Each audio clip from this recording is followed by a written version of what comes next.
আজ আমরা দেখেছি একটি রাজনৈতিক দলের নেতা পরিষ্কারভাবে নারীদেরকে কিভাবে অসম্মানিত করেছে, তাদেরকে খারাপ ভাষা দিয়ে অসম্মানিত করেছে। প্রিয় ভাই বোনেরা, আমাদের নবী করিম সাল্লাল্লাহু আলাইহি সাল্লাম, উনার যে স্ত্রী ছিলেন বিবি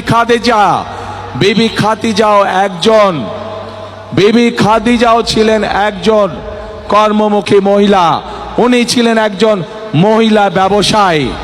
আজকে যেই দলটি, যাদের নেতা আজ বাংলাদেশের নারীদেরকে একটি খারাপ কিছুর সাথে তুলনা করেছে, তারা বলে তারা ইসলাম কায়েম করবে, কিন্তু নবী করিম সাল্লাল্লাহু আলাইহি ওয়াসাল্লামের স্ত্রী পর্যন্ত, উনিও পর্যন্ত একজন ব্যবসায়ী ছিলেন। তাহলে আজকে কোথায় গিয়ে দাঁড়ালো বাংলাদেশের নারী সমাজ তথা তাবৎ পৃথিবীর নারী সমাজকে কিভাবে অপমান করা হলো? যে